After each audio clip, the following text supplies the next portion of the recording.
Hi viewers, నమస్తే. Welcome back to my YouTube channel.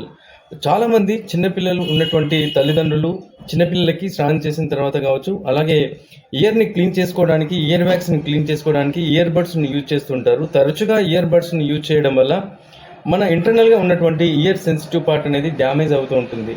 కొందరైతే ఇయర్లో ఏదైనా ఇచ్చింగ్ ఉన్నా ఇయర్ని క్లీన్ చేసుకునే ప్రాసెస్లో ఇట్లాంటి కీస్ యూజ్ చేస్తుంటారు. ఇట్లాంటి కీస్ యూజ్ చేయడం వల్ల మన ఇయర్లో ఉన్నటువంటి ఇంటర్నల్గా ఉన్నటువంటి ఇయర్లో ఉన్నటువంటి ఆ సెన్సిటివ్ పార్ట్ ఏదైతే ఉంటుందో మ్యూకస్ మెమరీన్ లేయర్ అనేది డ్యామేజ్ అయ్యే అవకాశం ఉంటుంది.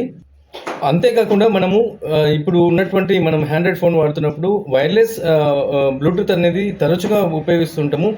ఫోన్లో మాట్లాడుకోవడానికి, అలాగే మనం వీడియోస్ వాచ్ చేయడానికి, అలాగే కొన్ని రకాల సాంగ్స్ వినడానికి మనం బ్లూటూత్ అనేది తరచుగా వాడుతుంటాం. గంటల తరబడి మనం బ్లూటూత్ని యూజ్ చేస్తే ఖచ్చితంగా మనకు ఇన్నర్లో ఉన్నటువంటి ఇయర్ ఏదైతే ఉంటుందో ఇంటర్నల్ ఉన్నటువంటి ఇయర్ డ్యామేజ్ అయ్యే అవకాశం ఉంటుంది.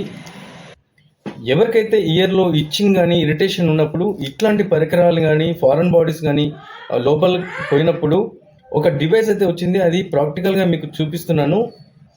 ఆ డివైస్ వల్ల చాలా రకాల యూజెస్ అయితే ఖచ్చితంగా ఉంది. ప్రతి ఇళ్లలో ఉన్నటువంటి చిన్నపిల్లలు ఉన్నటువంటి ఆ ఇళ్లలో ఆ ఒక్క డివైస్ ఉంటే చాలు. చాలామంది ఇయర్లో ఇయర్ వ్యాక్స్ ఉందా లేదా, అసలు ఇయర్లో ఏదైనా ఫారెన్ బాడీస్ ఏదైనా ఇరకపడి ఉన్నా అది ఈజీగా ఐడెంటిఫై చేస్తుంది.